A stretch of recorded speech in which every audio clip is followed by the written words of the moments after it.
Rapunzel, from Grimm's Fairy Tales, by Jacob and Wilhelm Grimm. Translated by Edgar Taylor and Marion Edwards. This recording is in the public domain. Read by Bob Neufeld. There were once a man and a woman who had long in vain wished for a child. At length the woman hoped that God was about to grant her desire. These people had a little window at the back of their house, from which a splendid garden could be seen, which was full of the most beautiful flowers and herbs. It was, however, surrounded by a high wall, and no one dared to go into it because it belonged to an enchantress, who had great power and was dreaded by all the world. One day the woman was standing by this window and looking down into the garden, but she saw a bed which was planted with the most beautiful rampion, and it looked so fresh and green that she longed for it. She quite pined away, and began to look pale and miserable. Then her husband was alarmed, and asked, "What ails you, dear wife?" "Ah," she replied, "if I can't eat some of the rampion which is in the garden behind our house, I shall die." The man, who loved her, thought, "Sooner than let your wife die, bring her some of the rampion yourself, let it cost what it will." At twilight he clambered down over the wall into the garden of the enchantress, hastily clutched a handful of rampion, and took it to his wife. She at once made herself a salad of it, and ate it greedily. It tasted so good to her, so very good, that the next day she longed for it 3 times as much as before. If he was to have any rest, her husband must once more descend into the garden. In the gloom of evening, therefore, he let himself down again, but when he had clambered down the wall he was terribly afraid, for he saw the enchantress standing before him. "How can you dare," said she with angry look, "descend into my garden and steal my rampion like a thief? You shall suffer for it." "Ah," answered he, "let mercy take the place of justice. I only made up my mind to do it for necessity. My wife saw your rampion from the window, and felt such a longing for it that she would have died if she had not got some to eat." Then the enchantress allowed her anger to be softened, and said to him, "If the case be as you say, I will allow you to take away with you as much rampion as you will. Only I make one condition. You must give me the child which your wife will bring into the world. It shall be well treated, and I will care for it like a mother." The man in his terror consented to everything, and when the woman was brought to bed, the enchantress appeared at once, gave the child the name of Rapunzel, and took it away with her. Rapunzel grew into the most beautiful child under the sun. When she was 12 years old, the enchantress shut her into a tower, which lay in a forest, and had neither stairs nor door, but quite at the top was a little window. When the enchantress wanted to go in, she placed herself beneath it, and cried, "Rapunzel, Rapunzel, let down your hair to me."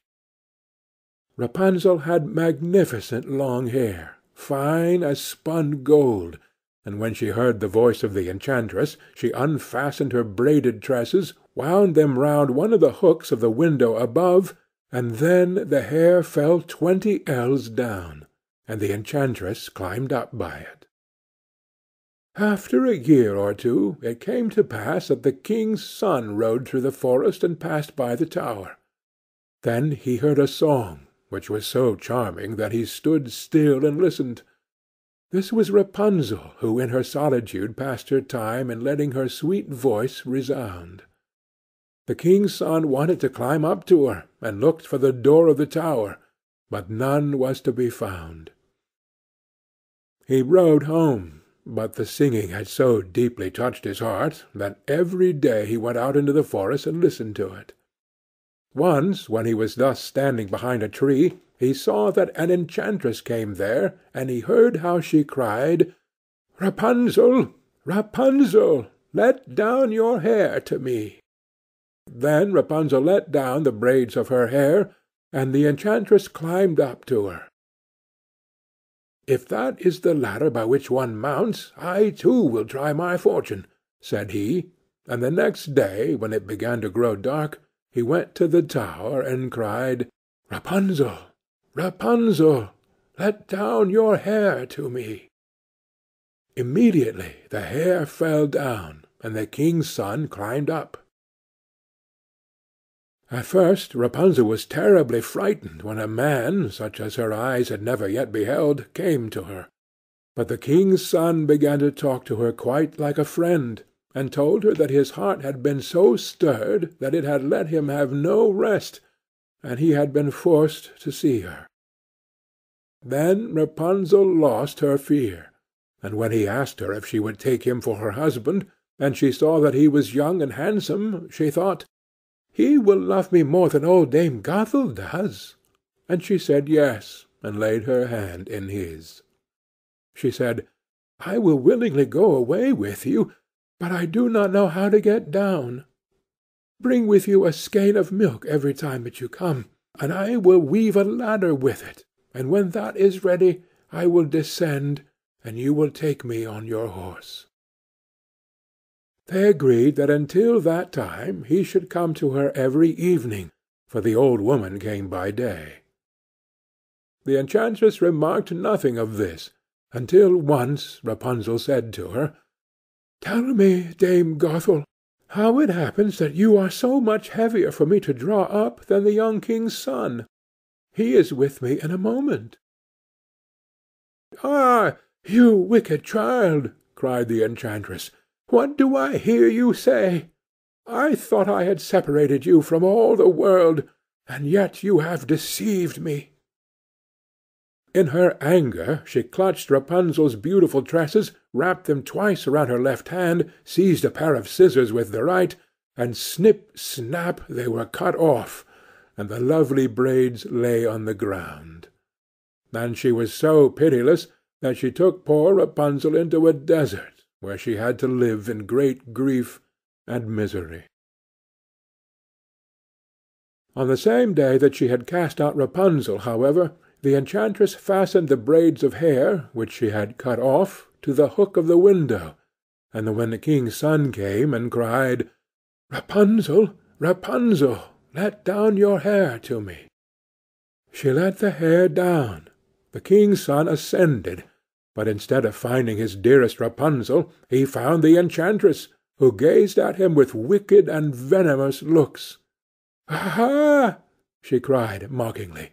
"You would fetch your dearest, but the beautiful bird sits no longer singing in the nest. The cat has got it, and will scratch out your eyes as well. Rapunzel is lost to you. You will never see her again." The king's son was beside himself with pain, and in his despair he leapt down from the tower. He escaped with his life, but the thorns into which he fell pierced his eyes. Then he wandered quite blind about the forest, ate nothing but roots and berries, and did naught but lament and weep over the loss of his dearest wife. Thus he roamed about in misery for some years, and at length came to the desert where Rapunzel, with the twins to which she had given birth, a boy and a girl, lived in wretchedness. He heard a voice, and it seemed so familiar to him that he went towards it, and when he approached, Rapunzel knew him, and fell on his neck and wept. Two of her tears wetted his eyes, and they grew clear again, and he could see with them as before. He led her to his kingdom, where he was joyfully received, and they lived a long time afterwards, happy and contented.